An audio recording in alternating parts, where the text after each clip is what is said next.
তো বন্ধুরা, আশা করছি সকলে ভালো আছেন, সুস্থ আছেন। একটা সাধারণ কালো ডাল থেকে একটু বাটার আর একটু ভালোবাসা, এই তিনটি মিলে তৈরি হলো এমন এক পদ যেটা আজ ভারত থেকে লন্ডনে পৌঁছায় সবাই চেনে।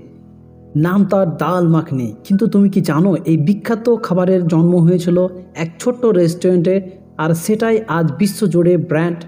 গল্পটা শুরু হয় 1947 সালের দিকে, যখন ভারত আর পাকিস্তানে ভাগ হলো। অনেক মানুষ শরণার্থী হিসাবে পাকিস্তান থেকে ভারতে চলে আসেন। তাদেরই একজন ছিল কুন্দরলাল গুজরাটি। তিনি আগে পাকিস্তানে পেশোয়ারে মতিমহল নামে এক ছোট্ট রেস্টুরেন্ট চালাতেন। ভারতে এসে তিনি আবার সেই নামে খুললেন মতিমহল রেস্টুরেন্ট দিল্লির দারিয়াগঞ্জ এলাকায়। সেই রেস্টুরেন্ট হয়ে উঠে রান্নার কেন্দ্রবিন্দু। সেখানেই জন্ম নিল আরও একটি ডিশ, কিংবদন্তি খাবার, তার নাম ডাল মাখনি।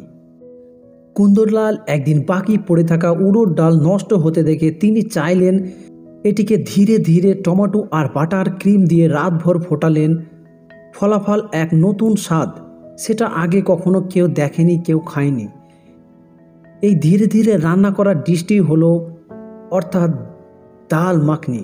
এই মতিমহল রেস্টুরেন্টে খেতে আসেন ভারতীয় প্রধানমন্ত্রী জওহরলাল নেহরু, এমনকি বিদেশেও অনেক অতিথি এসেছিলেন। এই মতিমহল রেস্টুরেন্টের ডাল মাখনি আর বাটার চিকেন আন্তর্জাতিক স্বাদের প্রতীক হয়ে গেলেন। আজ ডাল মাখনি শুধু দিল্লিতে নয়, বরং লন্ডন, নিউ ইয়র্ক, দুবাই, এমনকি টোকিও পর্যন্ত পৌঁছে গেছে। এই প্রতিটি ভারতীয় রেস্টুরেন্টে এই ডিশটির আলাদা ফ্যান বেস আছে। এটা এখন ভারতীয় খাবার অন্যতম আইকন। এর বিশেষ যত্ন হলো ধীরে ধীরে রান্না করা, 8 থেকে 12 ঘন্টা পর্যন্ত কম আঁচে ফোটানো হয়, যাতে ডালের ভেতরে বাটার আর ক্রিম সুস্বাদু পুষ্টি পুরোপুরি ঢুকে যায়।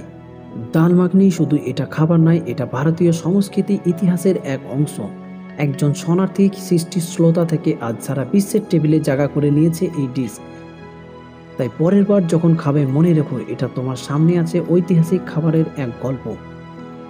যদি ফেসবুক পেজে দেখেন তাহলে ফলো করে দেবেন, যদি ইউটিউব চ্যানেলে দেখেন তাহলে চ্যানেলটা সাবস্ক্রাইব করে আপনার মূল্যবান মতামতটা জানিয়ে আমাদের একটু সঙ্গে থাকবেন। ধন্যবাদ। সকলেই সুস্থ থাকুন, ভালো থাকুন।